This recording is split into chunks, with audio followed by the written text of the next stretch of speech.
Welcome back. இன்றைக்கி நம்ம பார்க்க போகிறது ஒரு ஸ்பைசியான பெப்பர் சிக்கன் ரெசிபி. இது ரொம்ப டேஸ்டியாக இருக்கும். டெலிஷியஸ் அண்ட் ஜூஸியான சிக்கன் ரெசிபி. நீங்கள் கண்டிப்பாக ஒரு முறையாவது சிக்கன் வாங்கும்போது இந்த மாதிரி ஒரு பெப்பர் சிக்கன் ரெசிபி ட்ரை பண்ணி பாருங்கள். ரொம்ப டேஸ்டியாக இருக்கும். டிஃபன் ரெசிபிஸோடையும் ரைஸ் வெரைட்டிஸோடையும் நம்ம சைட் டிஷ்ஷாக இதை சர்வ் பண்ணலாம். இப்போ நம்ம ரெசிபி எப்படி பண்ணுறதுன்னு பார்க்கலாம். ஃபஸ்ட்டு நான் 1 kg சிக்கன் எடுத்திருக்கேன். இது சின்ன சின்ன பீசஸாக கட் பண்ணி எடுத்துருக்கேன். இதை ஒரு கடாயில் மாற்றி கொடுக்கலாம்.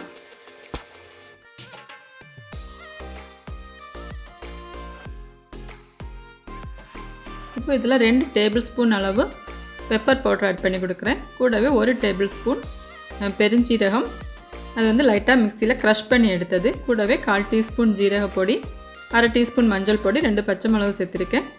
கூடவே 1 table spoon ginger paste, 1 table spoon garlic paste. இதோட ஒரு 15லேருந்து 20 சின்ன வெங்காயம் சின்ன பீசஸாக கட் பண்ணி அதையும் சேர்த்துடலாம். கூடவே ஒரு பெரிய தக்காளி அதையும் ஸ்லைஸ் பண்ணி சேர்த்துருக்கேன். கூட 1/2 டீஸ்பூன் கரம் மசாலா பவுடர், கொஞ்சமாக கருவேப்பிலை, இது எல்லாமே சேர்த்துட்டு இதை நல்லா மிக்ஸ் பண்ணி கொடுக்கலாம். கை வச்சு நல்லா மிக்ஸ் பண்ணலாம். இப்போ இதோட ஒரு 2 டேபிள் ஸ்பூன் ஆயில் ஆட் பண்ணி கொடுக்கணும். அதையும் சேர்த்துட்டு மிக்ஸ் பண்ணி மூடி வச்சு ஒரு 1/2 மணி நேரம் ஊற வைக்கலாம். இப்போ 30 மினிட்ஸ் ஆனதுக்கப்புறம் இதை நம்ம ஸ்டவ் டாப்பில் வச்சு குக் பண்ணணும். இதை குக் பண்ணக்கூடிய டைமில் இன்பிட்வீனில் நம்ம இந்த மாதிரி அதை மிக்ஸ் பண்ணி கொடுக்கணும். இந்த வாட்டர் எதுவும் நம்ம ஆட் பண்ண வேண்டாம்.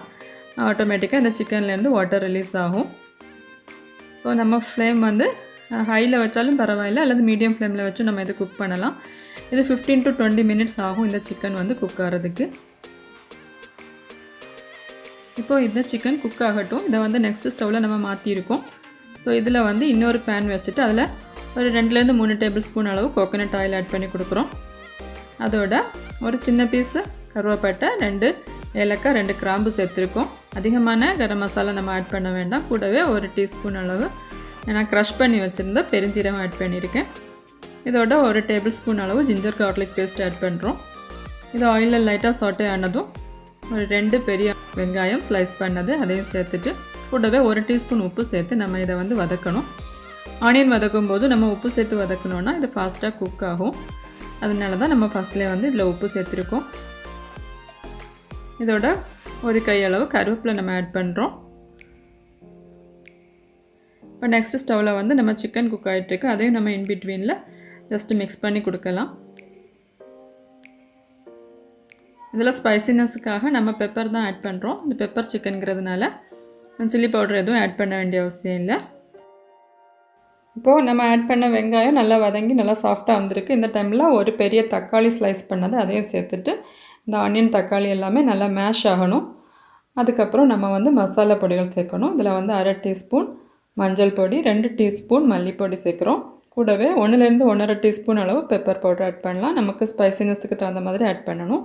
ஆல்ரெடி நம்ம சிக்கன்லேயும் ஆட் பண்ணியிருக்கோம் பெப்பர். ஸோ இதெல்லாமே சேர்த்து லைட்டாக வதக்கலாம். இப்போ 1 கப்பு நம்ம வாட்டர் ஆட் பண்ணியிருக்கோம். அதையும் சேர்த்துட்டு இந்த மசாலாவோட பச்சை வாசனை போகிற வரைக்கும் நம்ம இதை குக் பண்ணுறோம்.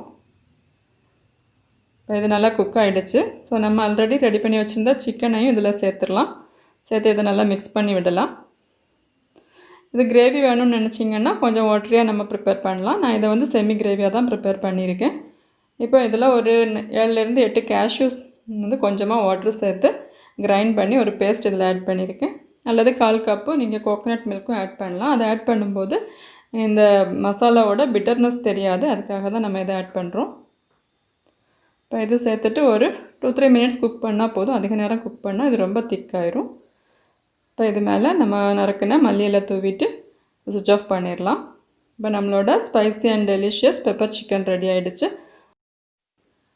ஃப்ரைட் ரைஸ் அல்லது கீ ரைஸ் பண்ணும்போது சைட் டிஷ் அந்த மாதிரி ஒரு பெப்பர் சிக்கன் ரெசிபி நம்ம சர்வ் பண்ணலாம். இது சப்பாத்தி, பூரி அந்த மாதிரி டிஃபன் வெரைட்டிஸோடையும் நம்ம இந்த ரெசிபி சர்வ் பண்ணலாம். நீங்களும் ட்ரை பண்ணி பாருங்கள்.